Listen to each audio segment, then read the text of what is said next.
in the nation's capital, Abuja. I'm Queen Agaba. President Bola Ahmed Tinubu has assured to utilize all available resources to ensure lasting peace and security in the southeast geopolitical zone of the country.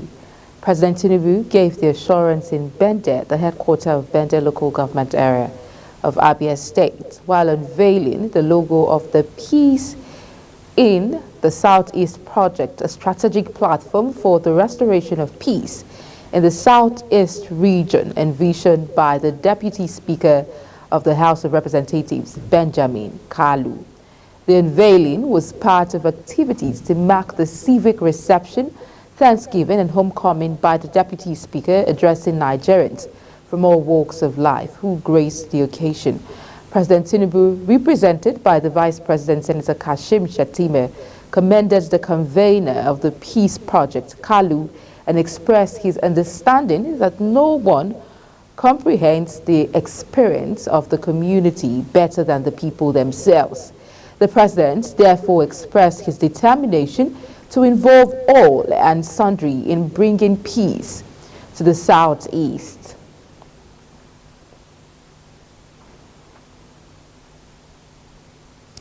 Meanwhile, Trade Union Congress of Nigeria, TUC, has said Nigerians are still awaiting to experience the renewed hope agenda of the President Bola Tinubu-led administration, asserting that their hopes have been dampened in the face of current parlous economy. In a New Year statement by its President and Secretary General, Festus Osifo and Nuhu Toro, the Labour Center issued a 10-point demand from the current administration this year, stating that the outgone year was one long and excruciating litany of lost opportunities and dashed hopes. Among the demands, it said all agreements between Labour and government, including payment of monthly 35,000 naira wage award to public servants in local, state, and federal services, must be implemented until a new national minimum wage is implemented. TUC also asks that a new national minimum wage must be negotiated, implemented, and if further delayed in the year, arrears must be paid. And as part of the efforts to tackle the brain drain in the health sector, the Lagos State government has announced plans to establish the University of Health and Medical Sciences before the end of 2024. While speaking at the inauguration of the Femi Gbajabiamila General Hospital in Surulere, Lagos Governor Babajide Sanwo-Olu revealed that the launch of the university will be a product of strategic collaboration between the state and the Federal Ministry of Health. Sanwo-Olu noted that the initiative is aimed at significantly increasing the production of healthcare workers throughout the year, adding that Lagos State is poised as a model and the goal is to extend the initiative nationwide to tackle the persistent issue of medical migration. According to him, the launch of the medical university is part of a comprehensive set of initiatives planned by the Minister of State for Health and Social Welfare, Tunji Alausa. In another development, 7 months into the 4-year tenure of President Bola Ahmed Tinubu, political associates of Abubakar Atiku, presidential candidate of the People's Democratic Party, PDP, in the 2023 election, have said the former vice president will contest again in 2027, just as there will be a coalition of political parties going into the next general election to challenge President Tinubu. The disclosure was made by Daniel Bala, a spokesperson of the 2023 Atiku Presidential Campaign Organization. Bala stated that there will be a coalition of political parties that will be very strong, adding that the upcoming coalition would swallow some of the elements creating problems in many political parties. The letter of suspension of the caretaker chairman indicated that the directive would subsist until the determination of the court case, asking all chairmen to submit all assets and property of the local government areas and LCDAs. The governor of Oyo State, Seyi Makinde, has commenced the distribution of 15,000 naira free reflective jackets to commercial motorcycle riders in the state. Makinde, in a statement by his special advisor in media, Sulaiman Olarinwaju, said the governor spoke through the Commissioner for Budget and Economic Planning, Musibau Babatunde, at a ceremony organized by the Management Information Center Office of the Governor at the Western Hall Secretariat in Ibadan, the state capital. He stressed that the exercise was to ensure the safety and adequate security of all citizens in the state, noting that the security of lives and property is one of the strategic pillars in the roadmap for sustainable development. A former Minister of Women Affairs and Social Development, Pauline Tallen, has urged the court to appeal in Abuja, the Court of Appeal, I beg your pardon, in Abuja, to set aside the judgment of the Federal Capital Territory High Court, asking her to tender an apology to the judiciary for describing a court judgment as a kangaroo judgment. The court had, in a judgment on December 18, 2023, given Tallen 30 days to tender a public apology or risk being barred from holding any public office in Nigeria again. The NBA spokesman, Akorede Lawal, explained that Tallen criticized the court after the Federal High Court in Yola on October 14, 2022, nullified the candidature of Aishatu Dahiru, alias Binani, as the governorship candidate of the All Progressives Congress in the state, in Adamawa State. The suit against Binani was filed by Nuhu Ribadu, now the National Security Advisor. Tallen was said to have described the court verdict in the case as kangaroo judgment, to the annoyance of the NBA, which dragged her before the court. The National Association of Nigerian Students President for Benin Republic, Ugochukwu Favor, has called for the arrest of the reporter Umar Audu, who went undercover to expose corruption in the issuance of certificates in the country. Speaking in an interview, Favor slammed the reporter for having his passport stamped and obtaining certificates without being physically present. Favor claimed the reporter was implicating the government and questioning the credibility of agencies like the Immigration and National Youth Service Corps by going undercover. When asked by the interviewer if the reporter's efforts exposed loopholes that should be addressed, the NAN's president stated that he is not in doubt and that since it's already out, he would want to urge the government to look into it and take necessary steps as fast as possible. The federal government has once again promised to deliver the uncompleted section of the Abuja-Kaduna before the end of the year. Speaking in a meeting with all directors of the ministry in Abuja, the Minister of Works, David Umahi, assured that the ministry is ready to conquer all contractual obstacles and ensure that delivery of the project for the benefit of Nigerians before the end of the year 2024. According to the former Ebonyi State Governor, the contractors have requested a review of the price of 1.3 billion naira to finance the project. Meantime, the immediate past Minister of Humanitarian Affairs, Disaster Management and Social Development, Sadiya Umar Farouk, has officially written to the Economic and Financial Crimes Commission, seeking an extension of the deadline to meet with the Commission's interrogators over an ongoing probe into the tune of 37.1 billion naira allegedly laundered during her tenure in office through a contractor, James Okwete. Umar Farouk, in her letter, cited health challenges as her reason for her plea. It was reported that the ex-minister risked arrest after failing to appear before interrogators at the EFCC headquarters on Wednesday. Reacting to the developments, the spokesperson for the EFCC, Dele Oyewale, said Umar Farouk had sent a legal representative to the commission and written to be given more time to honor the invitation while citing health challenges. No fewer than 9 Ogun communities are currently experiencing power outage due to the drop in power generation from the Egbe power station. The Ibadan Electricity Distribution Company announced this on its social media handles late on Thursday night. According to the IBDC, Abeokuta, the Ogun State capital, is one of the areas affected by the Egbe power generation drop.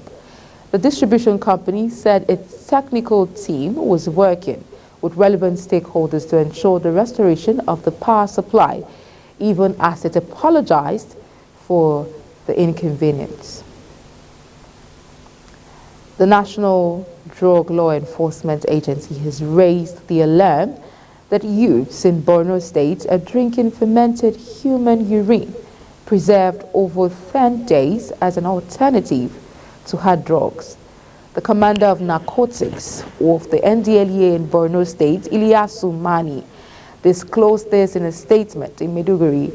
He said abuse of psychoactive substances was prevalent among the youths, noting that they also take other unusual substances such as lizard dung, camel urine, Lipton soaked in gin, mentholated spirit mixed with soft drinks. He stated that they also inhale toilet fumes and gutter dirt in their quest to get intoxicated. Swift Ship, a military manufacturing company based in the United States of America, has donated 2 high-tech unmanned water vessels to the Nigerian government. The equipment is S2 and S3 Swift Sea Stalkers. The company donated during a recent visit by the Minister of State for Defense, Bello Matawale. According to a statement on Friday by the Ministry's Director of Press, Henshaw Ogubike, the minister had gone to the USA to inspect the facilities of high-tech military-producing hardware companies in the country. Presenting the unarmed vessels to President Bola Tinubu, the minister noted that the equipment would help to protect the maritime environment of the country as well as other areas. He stated that the equipment will be deployed to the Niger Delta Lake Chad region and other maritime regions of the country. You're watching Midday News live from Nigeria's capital, Abuja. We're on Star Times, channel 276. Kindly follow us on all social media platforms using @Global TV NG and other handles now showing on your screen. When Midday News returns, UN forecasts 2.4% global growth slowdown in 2024. The news continues shortly with details of this and more stories right after this break. Please stay with us.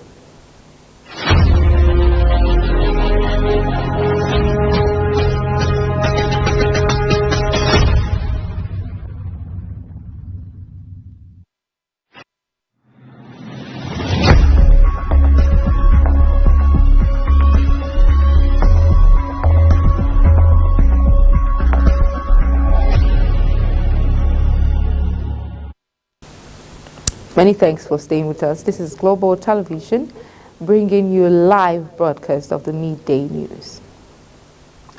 On the foreign scene, hampered by bad weather and damaged roads, Japanese rescuers searched on Friday for 222 people still missing 4 days after a devastating earthquake as the death toll approached 100. 2 elderly women were pulled from the rubble on Thursday, but hopes of finding other survivors after the 7.5 magnitude quake on New Year's Day were fading with rain, snow, and falling temperatures forecast in the coming days. Thousands of rescuers from all over Japan have been battling aftershocks and roads littered with gaping holes and blocking by frequent landslides in the central Ishikawa region to reach hundreds of people in stranded communities. On Thursday afternoon, 72 hours after the quake, the two older women were miraculously pulled alive from the remains of their homes in Wajima, one of them thanks to a sniffer dog. The port city of Wajima on the Nato Peninsula was one of the worst hit, with a pungent smell of soot still in the air and faint columns of smoke visible from a huge fire that destroyed hundreds of structures on the first day. The African Union has joined the United States in appealing for calm in the Horn of Africa after regional tensions soared following a contested deal between Ethiopia and the breakaway region of Somaliland. Somalia has vowed to defend its territory after Monday's agreement, which it described as an aggression and a blatant assault on its sovereignty by neighboring Ethiopia. The Memorandum of Understanding gives landlocked Ethiopia, Africa's second most populous country, long-desired access to the Red Sea through Somaliland. AU Commission Chair Moussa Faki Mohammed issued a statement appealing for calm and mutual respect to de-escalate the simmering tension between Ethiopia and Somalia. He called on the two nations to engage a negotiation process without delay to settle their differences. U.S. Secretary of State Antony Blinken is back to the Middle East on his fourth trip since the Israel-Hamas war began, expecting tough talks as he presses for immediate new aid for battered Gaza and regional de-escalation. The State Department says the top American diplomats will visit both Israel and the West Bank, home of the Palestinian Authority, and 5 Arab countries that include Egypt, Jordan, Qatar, Saudi Arabia, and the United Arab Emirates. Blinken departed late Thursday, bound first for Turkey, an uneasy U.S. ally that is the home of key Hamas leaders, despite being one of the few Muslim-majority countries to recognize Israel, followed by Greece. He will discuss immediate measures to increase substantially humanitarian assistance to Gaza, where the World Health Organization has warned of the risk of famine and disease. A teenager armed with a handgun and shotgun killed a fellow student and wounded 5 other people at a high school in the Midwestern U.S. state of the Lower on Thursday. The shooting at around 7:30 a.m. triggered a major police response as emergency vehicles and armed units rushed to Perry High School, where classes had not yet started for the day. The victim, who died, was in 6th grade, meaning aged 11 and 12, and was likely in a high school for a breakfast program, said Mitch Modvet, Assistant Director of the Lower Division of Criminal Investigation. All of our condolences to the victims and their families.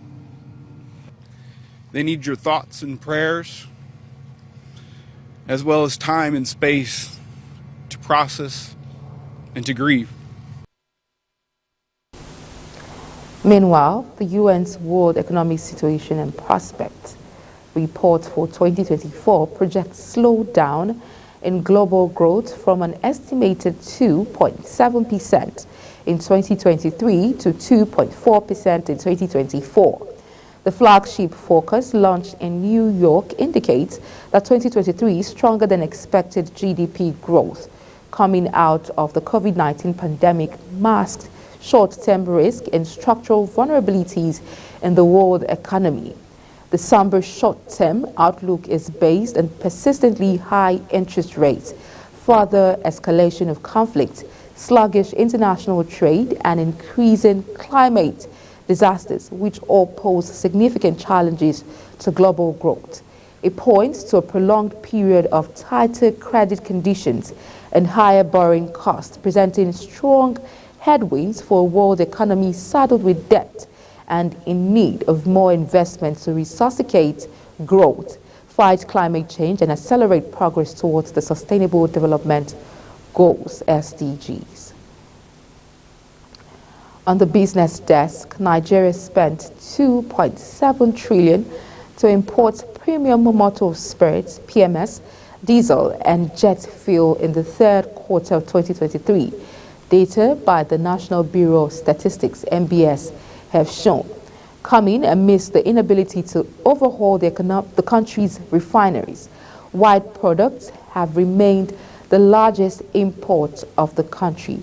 The total import of PMS imported during the period stood at 1.9 trillion naira, while diesel was 736.7 billion naira and jet fuel was 135.8 billion naira. While Nigeria remains a leading crude oil producer, the country is one of the only major oil producers that is totally on the importation of petroleum products. The NNPCL has stated that a test run on the 60,000 barrel per day refinery in Port Harcourt will be completed this month ahead of the full resumption of work later. The spokesperson for the NNPCL, Femi Shoneye, made known in a statement, according to him, testing will conclude shortly, ensuring the refinery's efficient operation and the phase will be completed this month, adding that the refinery, currently undergoing repair works, is set to commence operations at an initial processing rate of 60,000 barrels per day. However, the CEO of the NNPCL stated that the second phase of repair works of the Port Harcourt refinery will be completed by the fourth quarter of 2024, while anticipating to achieve its maximum capacity of 210,000 barrels per day later in the year. The federal government has revealed that the electricity companies in Nigeria are short of 2 trillion naira, an equivalent of $2.5 billion in capital to revive the industry and provide a steady power supply nationwide. An advisor to President Bola Tinubu on Energy, Olu Veije, observed that Nigerian electricity firms are burdened with excessive debt and insufficient capital, constraining their ability to invest in expanding household electricity distribution. According to her, inadequate pricing, patchy revenue collection, and a dilapidated national grid have left most residents in Africa's most populated nation to produce their power using noisy generators. She noted that there are plans to make electricity tariffs cost reflective alongside the recapitalization. This move is expected to enhance the liquidity and sustainability of the power sector. According to her, if tariff adjustments are not implemented, the weakness in the naira, which experienced a 50% drop against the dollar last year, and escalating inflation might drive energy subsidies up to 1.6 trillion naira in 2024. In a more recent development, the Maritime Workers Union of Nigeria, MWUN, has threatened to shut down the nation's seaports from Tuesday, January 9, 2024, over the alleged refusal of international oil companies, IOCs, and stevedoring contractors to comply with extant laws. Adewale Adeyanju, President General of the Union, said that all jetties and oil companies, oil and gas platforms would be shut on that day. According to a statement signed by John Ikemefuna, head of media, the union had written a series of letters, press releases, issued ultimatums, and marine notices given by NIMASA and several ministerial orders to no avail. The union is, however, demanding the total compliance of IOCs to the stevedoring regulations in line with the communiques signed by all the relevant stakeholders in the sector. And that's it on the midday news, and it came to you live from Nigeria's capital, Abuja. We're on StarTimes channel 276. Kindly follow us across all social media platforms using @GlobalTVNG and other handles now showing on your screen. I'm Queen Agaba. Thank you for watching and see you again.